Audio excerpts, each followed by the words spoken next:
Voilà l'été qui fuit et la feuille qui tombe, par les mortes sur les gazons. Le vent du nord mugit, la fleur des champs succombe, l'écho se tait dans les vallons. Déjà les bois ont perdu leur feuillage.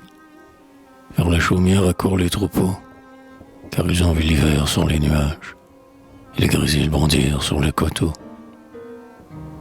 Adieu, charmants oiseaux, habitants des bocages, à l'hiver de plus doux climat, puissé-je comme vous fuir le temps des orages, et de l'été suivre les pas.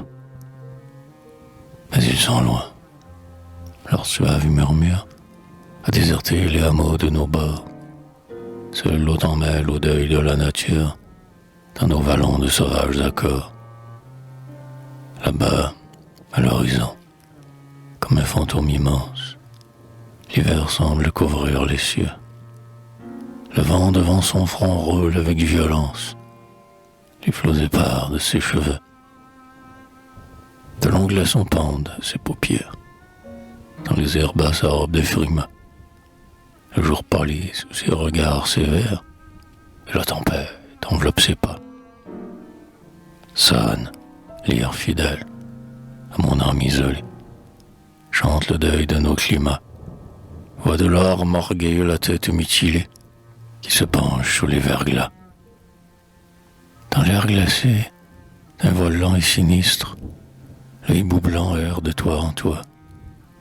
Et, de l'hiver officieux ministre, il remplit l'air de ses funèbres voix. Les flots ont disparu. Partout la terre blanche entoure les sombres forêts. Du sapin vers le sol, bas s'incline la branche, charge des frimas épais. Là, la fumée en rapide nuage s'élève et fuit au-dessus des hameaux, tandis qu'ici de pesants attelages, à petits pas font gémir les coteaux. Dans le fourneau de fonte, au sein de la chaumière, bourdonne l'érable démon. Les airs sont obscurcis par la neige légère, qui glisse et monte en tourbillon.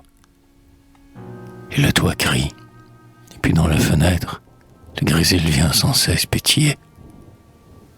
Mais le vent tombe, et sur le toit champêtre, l'astre des nuits se lève et va briller.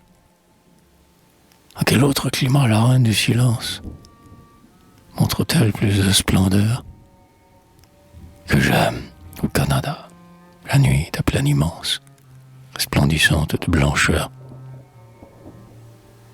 L'étoile aussi semble embraser les ondes. Comme un géant, l'arbre est seul dans les champs.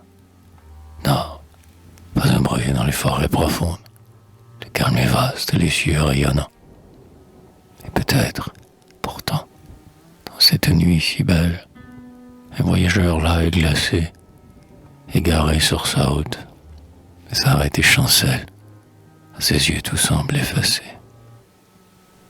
Un doux sommeil trahissant sa faiblesse vient s'emparer lentement de ses sens.